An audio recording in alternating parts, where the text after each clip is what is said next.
influential enough? I mean, we're not talking about blogs here. Yeah. So now I look at another factor. So the way that the press is controlled in the United States is not to stop voices of dissent. Rather, it's a bit like a soup, and you have to ask, what is the flavour of the soup? And the flavour of the soup depends on how much of one ingredient you're putting in versus how much of another ingredient. So you can have independent people putting in their little peppercorns into this soup, but the real flavour of it is going to be controlled by whether you put 2 litres of milk into the soup or whether you put a whole pumpkin into the soup. And so that's what we see with organisations like the New York Times or like Fox News or like CNN, that there is so much dumping of a particular political view, a particular opinion, that it drowns out and washes over facts or opinions from minority sources. It's not that you can't say particular things, it's rather that they will be drowned out by these very large and influential publishers. Now, the New York Times has managed to project an image that it is a fearless independent publisher, and that is simply not true. Even if we go back into the past, way back to 1917, we see the New York Times campaigning for the imprisonment of individuals like Eugene Debs, who was the Socialist Party leader and a unionist, who was calling for passive resistance to World War I. And he was in fact imprisoned for 10 years under the US Espionage Act. So now we look at, say, the Pentagon Papers case. Yeah. Now, the New York Times likes to say that this is an example of how courageous the New York Times was in its publishing of this material. Well, actually, the New York Times didn't want to publish the Pentagon Papers. They were not going to publish the Pentagon Papers, and it was only because they had heard that the Pentagon Papers were about to go to the Washington Post that they decided to publish some of it. And when they did publish it, they made it deliberately a smaller section on the front page than normal, and they took up most of the front page with an article on Nixon's daughter's wedding, because they were scared to play it up more than normal. And when the Nixon government obtained a court order to injunct further publication, the New York Times obeyed the injunction. It didn't decide we're going to print anyway, this injunction is illegal under the First Amendment. The New York Times then did not contribute any resources at all to the defense of Daniel Ellsberg, the Pentagon Papers leaker, either on the surface or under the surface. But I mean, I'm sure you can find other examples of, and I'm not saying good or bad, I'm saying influential mainstream media can be in the United States. I mean, you have the Nixon case, you have the Watergate case, you have the Miley case, you have the Abu Ghraib case. You can find a lot my them, of how influential they are. But my point is that you said... But let me tell you about some of these. So for the My Lai massacre, I had dinner with Sy Hersh 2 years ago, and he told me about the story about how he tried to get the My Lai massacre published. He took it to the New York Times, they wouldn't publish it. He took it to a number of mainstream media outlets and they wouldn't publish it. He had to get his brother to start up a newswire company, a boutique newswire company, that was just there to publish the My Lai case. And as part of that, he set up an indemnity structure so that if the newspapers who published the My Lai case were sued, they wouldn't have to pay any money, rather it would go back to the newswire company. So he had to engage in a fantastic and very interesting legal political hack to actually get the My Lai massacre case out. For Abu Ghraib, Sy Hersh is a very good journalist, and he was working on this. But CBS also had it and was sitting on it. They were not going to publish it. Yeah. And another newspaper, a mainstream newspaper as well. And it was only when Sy Hersh was about to publish it in the New Yorker that these others then proceeded to publish. Looking at our experience, I realise I'm going on too much for this, but anyway, looking at our experience with the New York Times, when we did the Afghan War Diaries, our initial agreement was that the New York Times would publish first. And we had structured that for two very important reasons. Number one, if the source was alleged to have been a US government employee, this would maximize their protection when a legal case came, because they could claim that it was very clear that they had been leaking this material to the US press, not to foreign organizations. Secondly, we wanted to give the New York Times an extra incentive to invest a lot of journalistic work into studying the material, and being the first to publish is normally a strong incentive for journalists. Yeah. 1 week before publication, the New York Times insisted that it not go first, and in fact asked that we go first, that WikiLeaks go first. And this was incredible to me, because it runs counter to all the normal instincts of a newspaper to get the first scoop.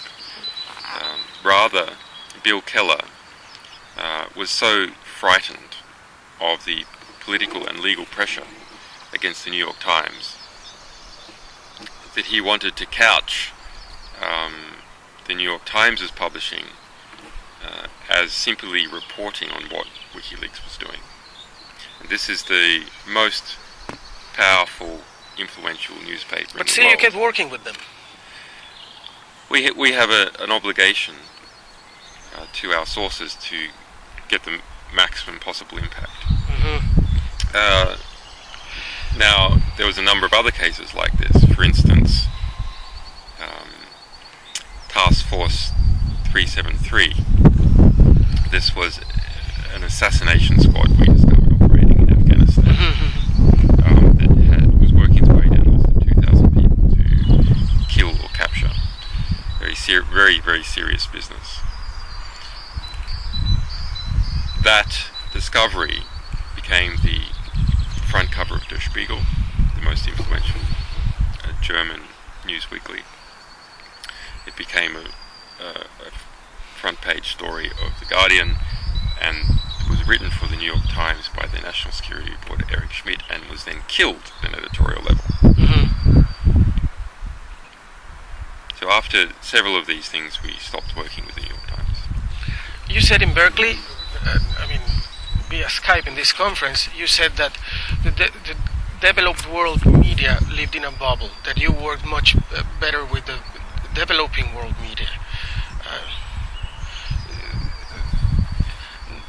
I didn't understand that phrase that day as I'm trying to get it now when you say in the developing world media has a more important voice and presence in public domain. In the developing world, the basic power structure of the countries is still political. So that means the media is more important. And because the media is more important, the stakes are higher for the press. And so much more energy is thrown in to publishing and to journalism in the developing world.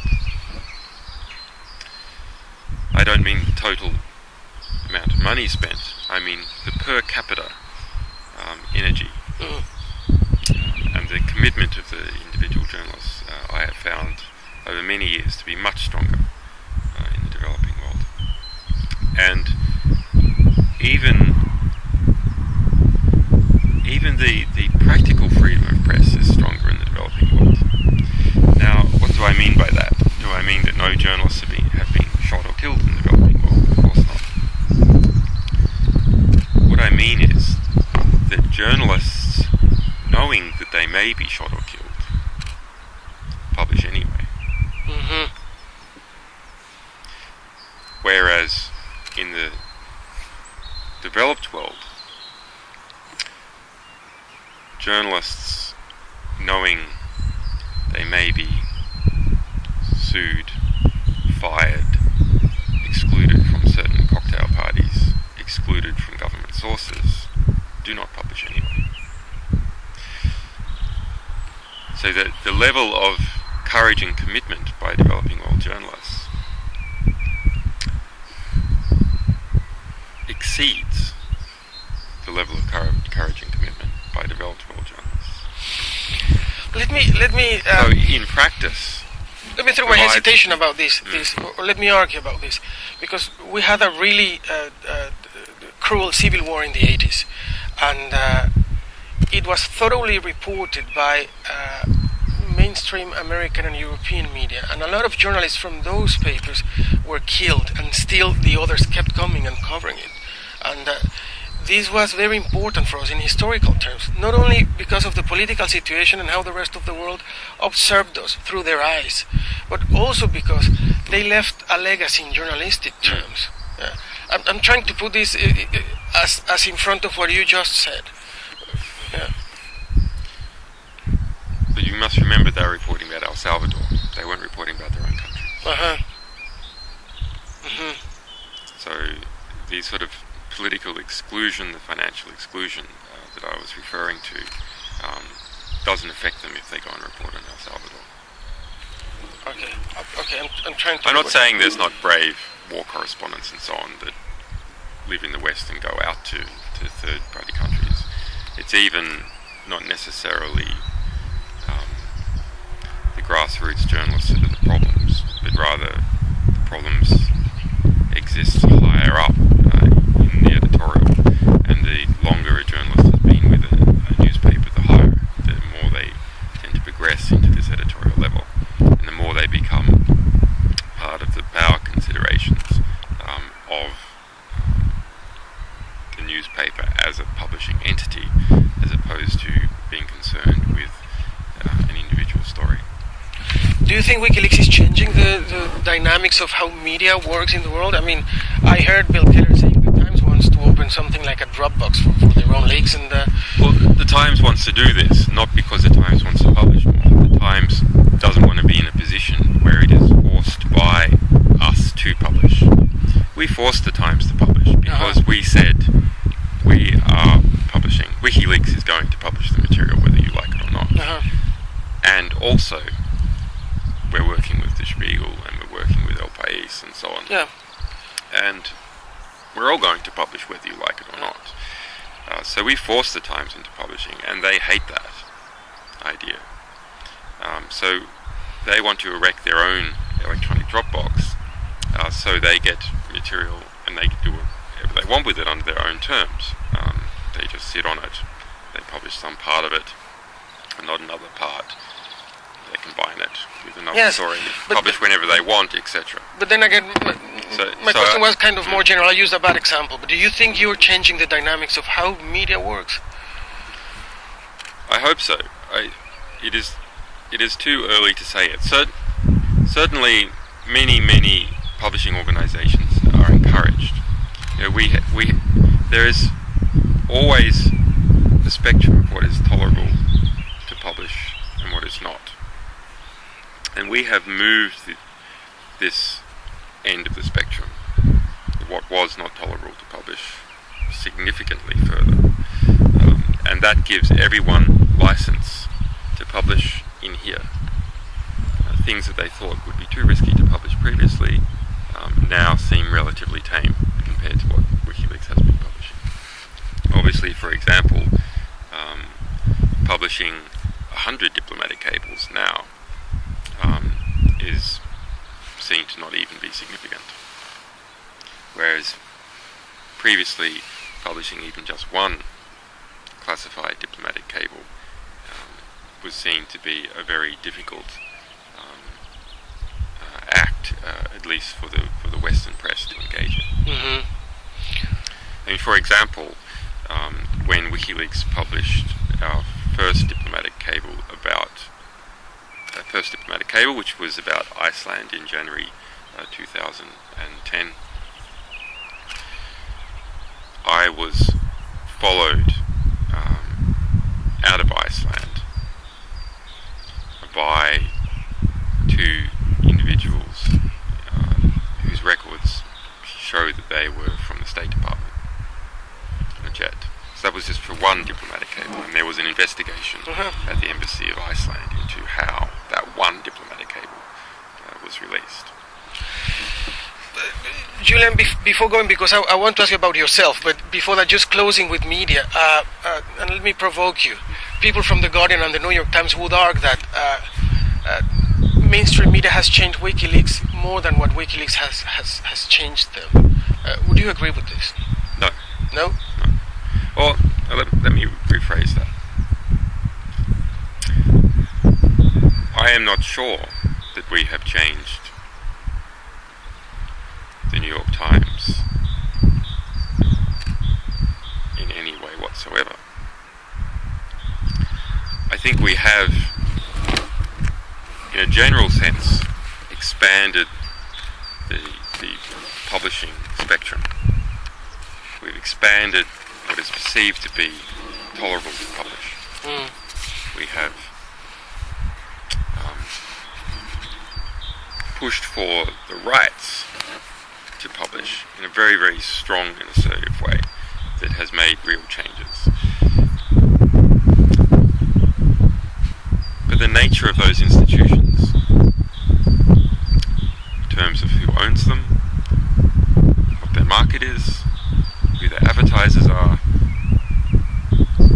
how they more generally collect their information, the pressures that are upon them from government and from big corporations, has not changed. So the intrinsics of these organisations has not changed. WikiLeaks as an organisation has brought in a new supply of information, and we have been playing off these organisations against each other in such a way to force them to publish. But otherwise I do not think that we have had an effect on them. Where we have had an effect is on all the smaller organisations. And we've had an important effect on what was a very apolitical class, which is young people who are connected to the internet. Young people who were almost entirely apolitical. They thought politics was a matter for an older generation, have suddenly become very political. That's something that everyone saw very clearly in the Middle East, but it is also occurring in the rest of the developed world, and even. And you have to ask, what is the flavour of the soup? And the flavour of the soup depends on how much of one ingredient you're putting in versus how much of another ingredient. So you can have independent people putting in their little peppercorns into their soup, but the real flavour of it is going to be controlled by whether you put 2 litres of milk into the soup or whether you put a whole pumpkin into the soup. And so that's what we see with organisations like the New York Times or like Fox News or like CNN, that there is so much dumping of a particular political view, a particular opinion, that it actually, the New York Times didn't want to publish the Pentagon Papers. They were not going to publish the Pentagon Papers, and it was only because they had heard that the Pentagon Papers were about to go to the Washington Post that they decided to publish some of it. And when they did publish it, they made it deliberately a smaller section on the front page than normal, and they took up most of the front page with an article on Nixon's daughter's wedding. because they were scared to play it up more than normal. And when the Nixon government obtained a court order to drowns out and washes over facts or opinions from minority sources. It's not that you can't say particular things, it's rather that they will be drowned out by these very large and influential publishers. Now, the New York Times has managed to project an image that it is a fearless independent publisher, and that is simply not true. Even if we go back into the past, way back to 1917, we see the New York Times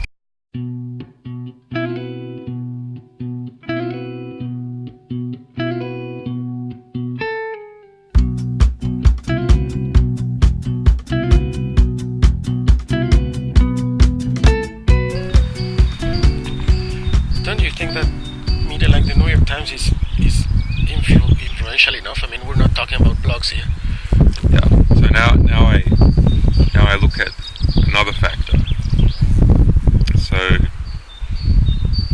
the way that the press is controlled in the United States is not to stop voices of dissent. Rather, it's a bit like a soup campaigning for the imprisonment of individuals like Eugene Debs, who was the Socialist Party leader and a unionist, who was calling for passive resistance to World War One. And he was in fact imprisoned for 10 years under the US Espionage Act. So now we look at, say, the Pentagon Papers case. Yeah. Now, the New York Times likes to say that this is an example of how courageous the New York Times was in its publishing of this material. Well,